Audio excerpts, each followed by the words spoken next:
Bombshell revelations today connected to Jeremy Christian, the now convicted Max killer. As the sentencing phase of his case gets started, prosecutors told the jury some things that we've never heard before in the nearly 3 years we've been covering this case. Fox 12's Kelsey Watts reports from the Multnomah County Courthouse. In the days after the deadly Max stabbings, prosecutors say Jeremy Christian wrote a letter saying he wanted to write a song about the murders.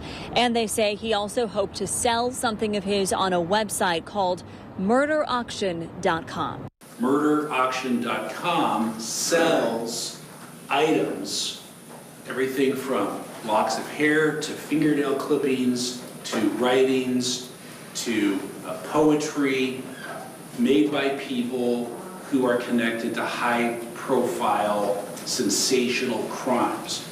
People like serial killers, people like Charles Manson. Prosecutors say Jeremy Christian wanted to sell a Jehovah's Witness book he had in his possession on that website and called it a triple threat because he said the book was previously owned by Christian Longo, a man infamous in Oregon for killing his family, and was signed by a third person who Christian called a rapist priest.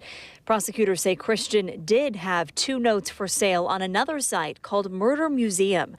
Now, at this point in the case, we are essentially starting a mini trial for the sentencing phase. So prosecutors laid out that information in their opening arguments today.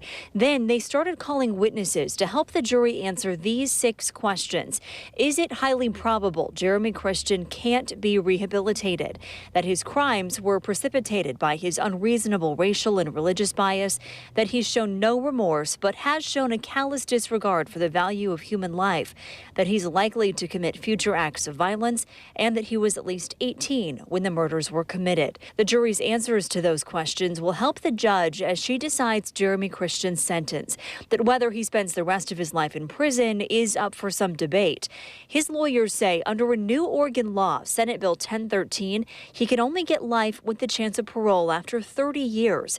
Prosecutors say that same law still allows for true life sentences in certain cases, and they say this case would apply. Ultimately, Christian's prison sentence will only be up to the judge to decide. One more note tonight, Jeremy Christian can choose to testify in this sentencing phase, although we have not had any information about whether he plans to do that. Reporting in downtown Portland, Kelsey Watts, Fox 12 Oregon.